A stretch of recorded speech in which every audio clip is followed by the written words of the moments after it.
Hello students and welcome to Roshi's education point.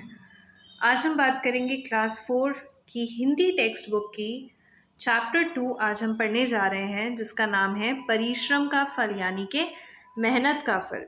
इसमें कुछ कठिन शब्द हैं जैसे कि निकम्मा, विद्यालय, सब्जियां, भविष्य, निश्चित, इकट्ठा, व्यवहार, नियंत्रण, आरंभ, अंकुर, परिश्रम, रहस्य, सानंद।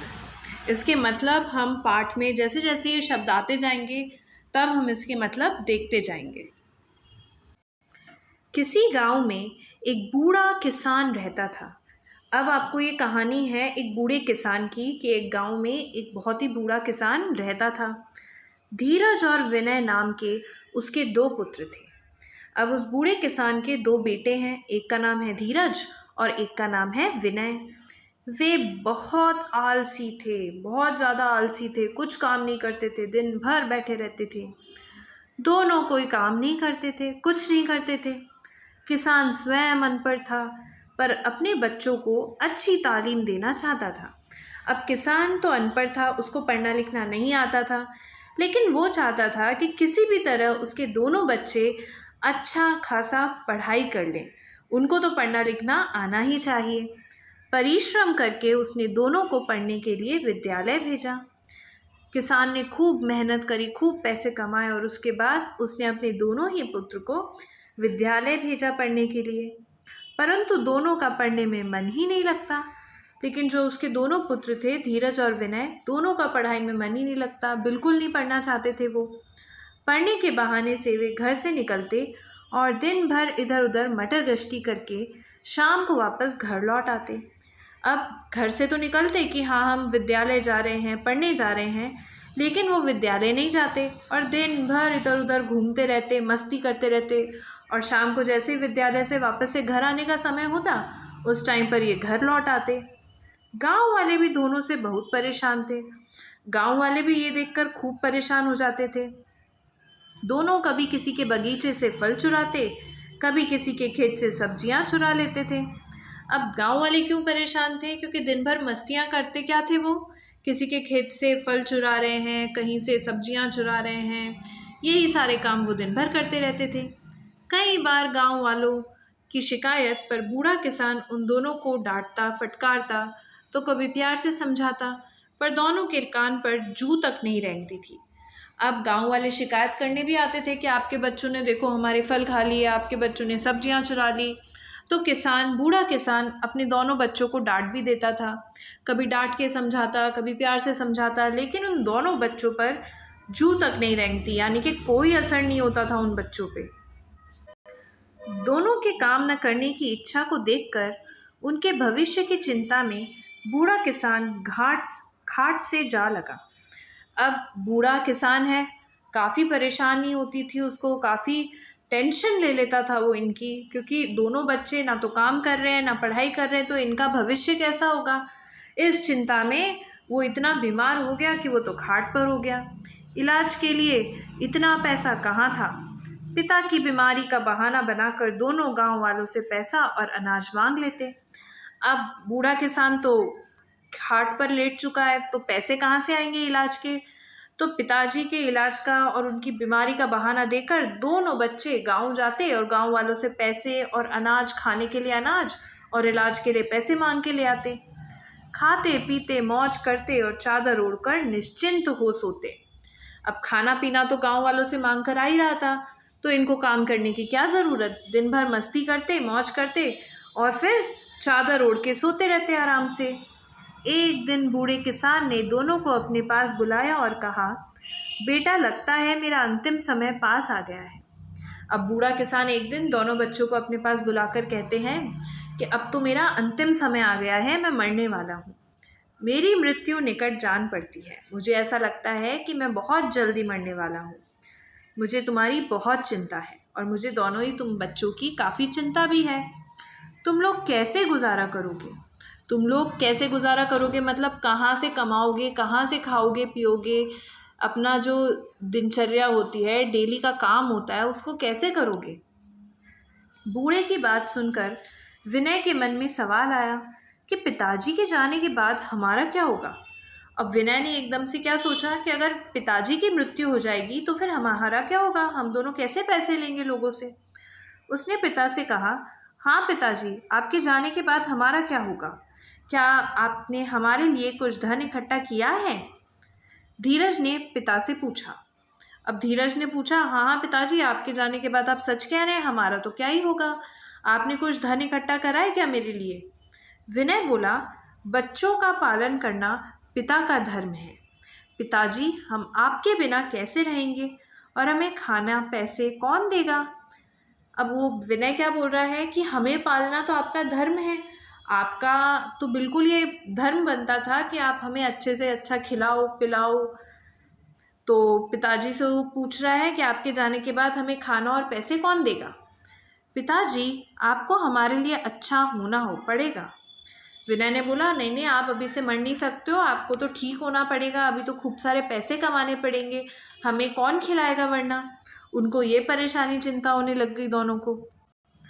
बूढ़ा किसान दोनों के व्यवहार से बहुत दुखी हुआ, पर अपने मन के भावों पर नियंत्रण रखकर बोला, मूर्खों, इसीलिए ही तो तुम्हें मैंने बुलाया है, मैंने एक बात तुमसे आज तक छिपा कर रखी है। अब बूढ़ा किसान बहुत दुखी हुआ है कि इन बच्चों को अभी भी ये चिंता नहीं हो रही है कि इनका अब पिता नहीं रहेगा, मर जाएगा। इनको ये चिंता हो रही है कि कौन इनको कमा कर खिलाएगा। फिर भी उसने ऐसा कुछ नहीं बोला, अपने भाव बिल्कुल नियंत्रण पे रखे, कंट्रोल में रखे। और उसने बोला, इसीलिए तो मैं तुमको आज यहाँ पर बुला रहा हूँ, ताकि मैं तुम्हें बताना चाहता हूँ कि तुम्हारा क्या होगा। मैंने आज तक तुमसे एक बात छुपाई है, कुछ राज की बात है जो मैं आज बताना चाहता हूँ। वह क्या पिताजी, दोनों ने एक साथ उत्सुकता से पूछा। अब जब भी अपने को पता लगता है ना कि अपने से कोई बात छुपी हुई है, तो ज़्यादा उत्सुकता से हम लोग पूछते हैं कि क्या छुपा रखा है, जल्दी से बताओ। मैंने अपनी कुछ कमाई खेत में छिपाई है, यदि तुम्हारे बुरे दिन आ गए और तुम भूख से व्याकुल हो तो खेत खोद कर निकाल लेना, शायद तुम्हारे काम आ जाए। अब पिता ने क्या बोला कि मैंने कुछ कमाया था पैसा, उसे मैंने खेत में छुपा दिया था, तो जब तुम्हारे बुरे दिन आए, तुम्हारे पास खाने को कुछ ना हो, पैसे ना हो, तब उस खेत को तुम खोद लेना, शायद तब तुम्हारे काम भी आ जाएंगे वो पैसे। यह कहते ही बूढ़ा किसान परलोक सिधार गया। दोनों बेटे बहुत दुखी हुए। अब बस इतना ही बोला और परलोक सिधार गया, यानी कि मर गया, बूढ़ा किसान मर गया। उसके दोनों बेटों को काफ़ी दुख हुआ। कुछ दिन लोगों ने उन पर दया करके उन्हें खाने पीने का सामान दिया, पर धीरे धीरे उनके निठल्लेपन को देखकर लोग उनसे कतराने लगे। निठल्लापन इस जब अपन काम नहीं करते हैं। लोगों ने पहले तो सोचा कि चलो अभी तो पापा की अभी मरे हैं तो अभी इनको दुख होगा, तो अभी हम इनको खाना दे देते हैं, लेकिन ये दोनों तो इतने मस्ती करने लग गए थे कि ये काम अभी भी नहीं कर रहे थे। इनको बिल्कुल ही चिंता नहीं थी कि कहाँ से कमाएंगे, क्या खाएंगे। ये अभी भी आलसियों की तरह बैठे रहते थे। तो गांव वाले धीरे धीरे इनसे बचने लगे, अब कोई इनको खाना नहीं देता था। एक दिन विनय ने कहा, धीरज भाई, लगता है अब हमें कुछ करना ही पड़ेगा। अब विनय को अक्ल चल गई उसकी कि यार अब तो हमारा काम नहीं चलने वाला, अब तो हमें कुछ करना ही पड़ेगा। हाँ ठीक कहते हो भैया, लोग अब हमारी मदद नहीं करना चाहते, पर हम करें क्या, हमें तो कुछ आता ही नहीं है, धीरज ने कहा। अब धीरज भी ये चीज़ समझ गया था कि अब लोग उनकी मदद नहीं करना चाहते थे, तो अब तो उन्हें खुद ही को कुछ करना पड़ेगा, लेकिन वो क्या करें, उनको तो कुछ भी नहीं आता। क्यों ना हम खेत खोद कर पिताजी द्वारा छिपाया गया धन निकाल लें। तो विनय ने क्या बोला कि हम लोग धन निकाल सकते हैं, बात तो ठीक है, विनय ने कहा धन निकाल सकते हैं जो पिताजी ने बोला था कि खेत में मैंने छुपा दिया है। दूसरे दिन दोनों भाई कुड़ाली फावड़ा लेकर खेत पर पहुंचे। विनय ने पूछा, पर पैसा छिपा कहाँ रखा है। अब दोनों कुल्हाड़ी बुलाड़ी लेकर तो चले गए खेत खोदने के लिए, लेकिन उनको तो यही नहीं पता था कि इतने बड़े खेत में पैसा छुपा के क्या रखा है। यही तो खोजना है, मिल जाएगा यहीं कहीं। तो ऐसा करो, तुम उधर से खोदो और मैं इधर से खोदता हूँ, धीरज ने विनय से कहा। धीरज ने बोला, अब ये तो अपने को ही खोद खोद कर देखना पड़ेगा कि पैसे उन्होंने कहाँ छुपाए थे। तो एक काम करो, तुम एक हिस्से से खोदना शुरू करो, मैं दूसरे हिस्से से खोदता हूँ, कहीं ना कहीं तो हमें पैसा मिल ही जाएगा। दोनों ने खेत की खुदाई आरंभ की। 2-3 दिन खुदाई करने के बाद भी पैसा न मिला तो दोनों उदास हो गए।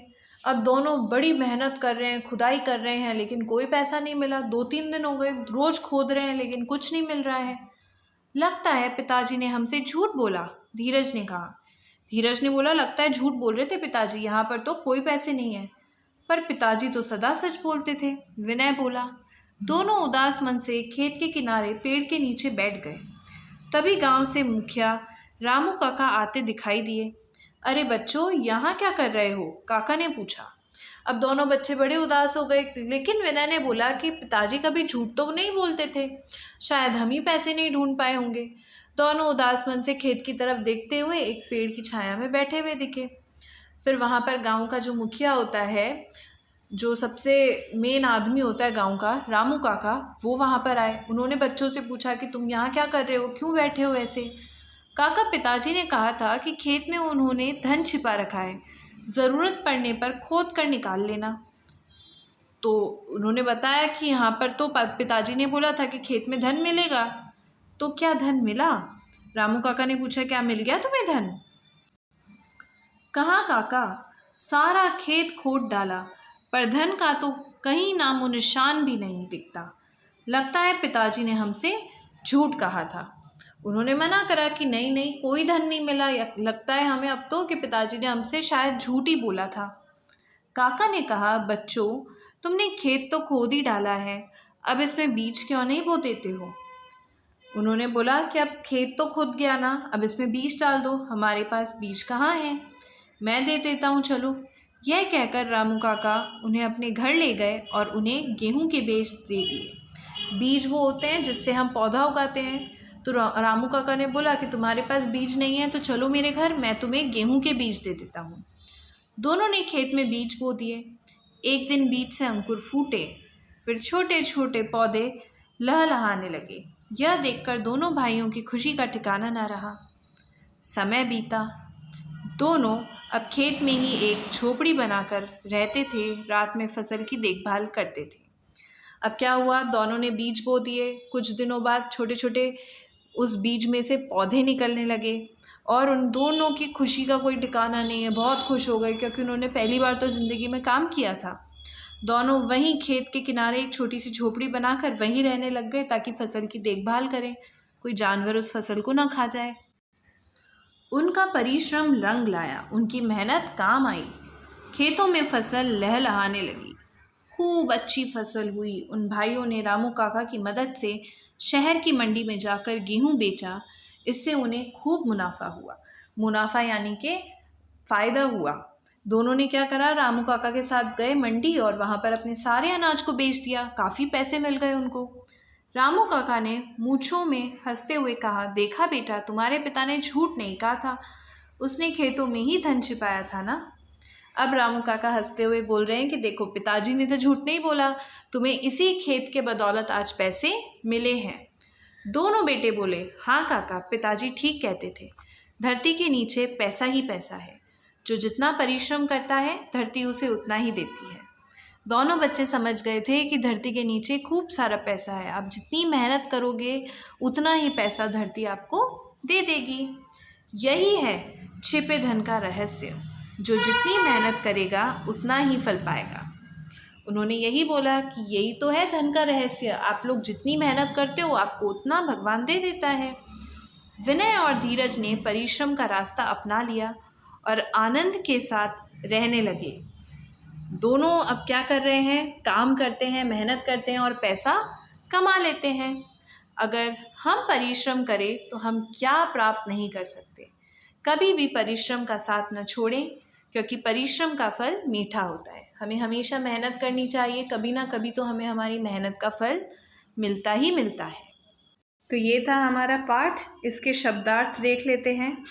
अनपढ़ यानी कि बिना पढ़ा लिखा, भविष्य आने वाला समय, अनाथ बिना माँ बाप का, तालीम शिक्षा, मृत्यु मौत या निधन, नियंत्रण काबू में करना, निकम्मा आलसी कोई काम न करने वाला, मटर गश्ती बिना काम घूमना, धर्म, कर्तव्य, रहस्य, राज, छिपी बात, निकट, पास, निश्चिंत, बिना चिंता के।